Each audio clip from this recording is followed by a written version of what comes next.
กันฉลองวันปีใหม่ความทุกข์ที่เคยประสบจงอย่าได้พบนั้นอีกต่อไป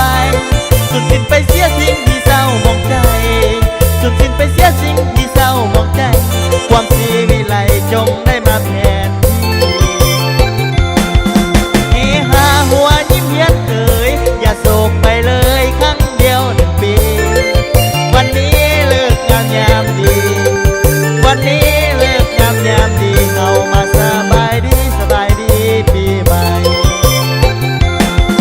หากใครเจ็บจำคงถึงก็จงรับเลื่อนซื่นสุขต่อไปสุดสิ้นไปสิ่งที่เศร้ามองใจสุดสิ้นไปเสียสิ่งที่เศร้ามองใจเอาขออวยใส่ให้ผู้พันโศกดีเอาขออวยใส่ให้ผู้พันโศกสบายดีปีใหม่เด้อเนาะ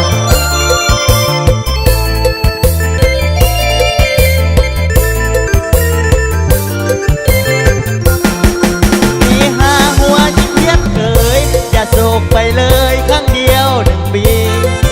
วันนี้เลิกงามยามดีวันนี้เลิกงามยามดีเอามาสวัสดีสบายดีปีใหม่หากใครเจ็บช้ำคงถึงให้จงราบลื่นซื่นสุขต่อไปหากใครสุขแล้วขออย่าแคล้วคลาดไปหากใครสุขแล้วขออย่าแคล้วคลาดไปเอาขออวยใส่ให้ทุกท่านโชคดีเอาขออวยใส่ให้ผู้พานโชคดี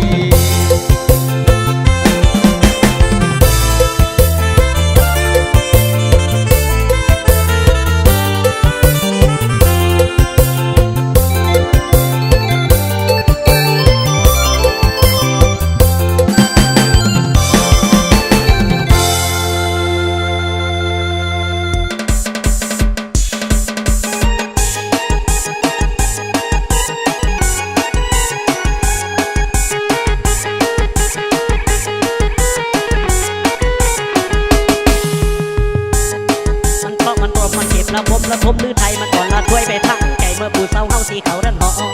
เรื่องไปในงานมันดังสะทันสันนังข้างเงินได้สะโทบกระเทือนขึ้นมีสิทธิ์เขาเทละเนาะเขาคงสีคันเขาคงสีย่องจนกองบ่ยกแล้วแค่สีเฮ็ดกันลุกต่อบ่อยากนึกวัดให้บ้าใจให้สุดให้สันมันเอาบุญแก้วสันเด้อซ้ำไว้ได้กินสวัสดิ์สันไหนเอิ้นให้เนเด้อยามเธอมีเฮงคือทอดอายเนเด้อยามเธอกอดกันกับเขาให้คือทอดแฟนเก่าที่เคยกอดเขากอดแล้วเอิ้นอายเนเด้อยามเธอขึ้นสวรรค์น้ำเขาเอิ้นสิไอ้สักเบาๆเนี่ยเด้อยามเธอมีเจ้าเบาเงินหนาตาขอรอบันหลังเขาวังใจน้องมันแค่บางถือเงินเขากวยมันก็เลยแกว่งเงินไอ้บ่หนาหน้าตาบ่พันบันหลังบ่ใหญ่บ่มีเงินยังให้เราแต่คือกับเจ้าเบาที่เขามาแต่งคือแรงนี่ล่ะเขาสิเปิดฉากทำการแสดงตับเจ้าจนจอดแจ้งคือแล้วจังเป็นแสลงใจแค่ปีมีแห่งแสนแห่งมีอย่าลืมไอ้ใดได้ขึ้นสวรรค์ซ้ำได้เกินไอ้ในเด้อยามเธอมีแห่งคือทอดไอ้ในเด้อยามเธอกอดกันกับเขาให้คือทอดแฟนเก่าที่เคยกอดเขากอดแล้วเอิ้นไอ้ในเด้อยามเธอขึ้นสวรรค์น้ำเขาเอิ้นชื่อไอ้เบาๆเนี่ยเด้อยามเธอมีเอาบุญเอายกมืชักงั้นผู้แขนของเบาน้อยจิรศักดิ์เต็มที่นะผู้สาวเต็มที่เอาไอ้เนี่ยเด้อยามเธอกอดกันกับเขาให้คือทอดแฟนเก่าที่เคยกอดเจ้ากอดแล้ว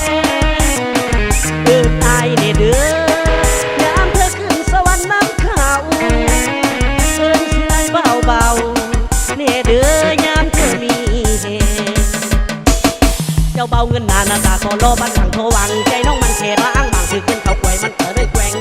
เงินไอ้บ่หนาตาบ่พันบันหลังบ่ใหญ่บ่มีอีกยังให้เราแต่คือกับเจ้าเบาที่เขามาแต่ง